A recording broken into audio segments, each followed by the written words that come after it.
Hello everyone, welcome to my channel where we talk about things we love like gaming, shows, and Tekken.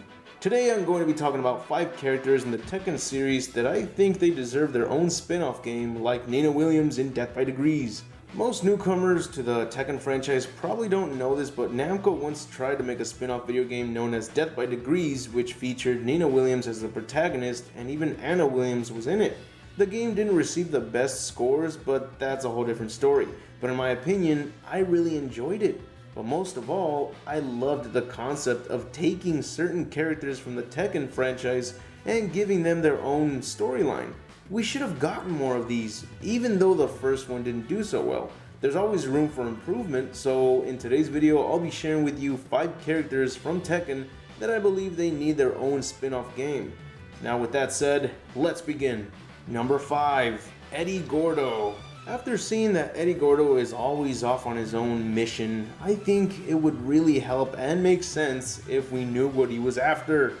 I know there are some summarized explanations here and there, but it would be a whole lot better if we got to see it for ourselves, or better yet, experience it for ourselves. How did he become an amazing capoeira fighter? And why does Christy Monteiro always go after him as if he's always in danger? All this could be answered if we ever got a spin-off game for Eddy Gordo. And I sure as hell would love it if Christy could play a large part in his storyline, especially if she could be controlled by a second player. Number 4, Hwoarang. Hwoarang is my personal favorite character in this series. I gotta add that because in case you're wondering why I chose Hwoarang over a lot of the other characters like Jin Kazama. However, Jin Kazama has already had many things dedicated to his storyline and his family, so we know plenty about them. But what we haven't seen enough from is his rival, Hwoarang.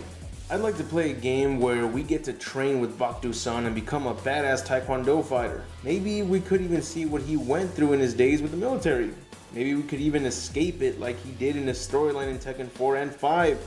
But one thing's for sure, what was it that made him want to desperately find Jin and challenge him once again? Hopefully we can get a game where we go through all the adventures that Hwoarang went through all the way to Tekken 7. It would be totally awesome.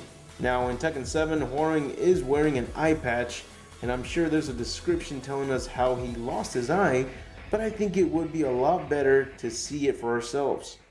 Number 3, King. King has always been around since the very beginning, and yet, even in the Tekken movies, we don't see him around. He makes a small appearance in Tekken the Motion Picture, but that's not something to surprise us. Now, from what we can see in the opening cutscene in the first Tekken games is that you can tell that King went through some tough times. Armor King found him and trained him to become the greatest wrestler of all time. It almost looks like this guy could have had his own movie like Rocky. But one thing's for sure, this guy doesn't talk. He only makes roaring sounds like a cheetah, which has never really been explained as far as I know. And this could mean that he has quite an origin story. Why does he only make cheetah sounds? Is he that much into his wrestler persona, or was he raised by cheetahs? Cause that would be pretty damn amazing, to be honest. Whatever the case may be, I'd like to play a game where it only concentrates on King and Armor King to finally understand everything about this kick-ass character and his mentor. Number 2, Raven. Raven is like Blade. I'm sure the creators of Tekken were at least inspired by Blade's designs because Raven has that similar style, which isn't a bad thing at all. If I knew that Tekken 5 was going to feature a new character that would look like Blade, I would gladly welcome it, which I did. And luckily, they did it. But one thing I wasn't expecting to see was his insane speed and unrealistic physics, like standing still on top of a fucking jet. That's a little over the top, even for Tekken standards, because Tekken was the closest to realistic fighting, excluding the whole juggling of character in midair with combos, because characters in this series never performed projectile moves or anything impossible.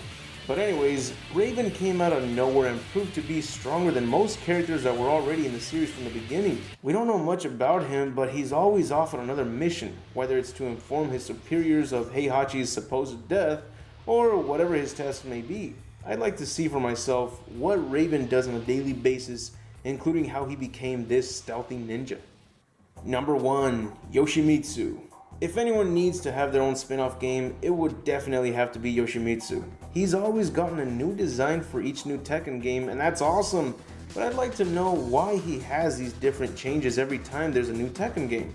He's very similar to Raven, performing moves that are out of the ordinary, and just like King, he's been there since the very beginning. His endings are always great. I'd love to play as Yoshimitsu and save the doctor from a helicopter filled with baddies, or get away from a giant lab rat, or most importantly, fight against Brian Fury to get his revenge for what he did after they tried to help him. And again, having different appearances could also play a strong part in the story. Maybe he goes through so much danger to the point that he needs to constantly upgrade. Maybe he was once a human, and now there isn't a single part of humanity left in him, all except for his mind and heart. Maybe we'll get to see this someday. If you agree and think that we should definitely get more spin-off games based on these Tekken fighters, let me know in the comments. And that's it for the video. I hope you enjoyed it, and if so, please leave a like, share with others, and subscribe if you haven't. And don't forget to click on the little bell icon next to the subscribe button to notify of every new video that's been uploaded to the channel. And if you can, check out my Patreon, and just donating $1 a month is more than enough to help keep the content flowing. The link to my Patreon is in the description, so if you can help out, that would be off the hook. Also, follow me on Twitter to find out which videos are up next and whatever random posts I make. Anyways, I'll see you all tomorrow, and remember to have an awesome day.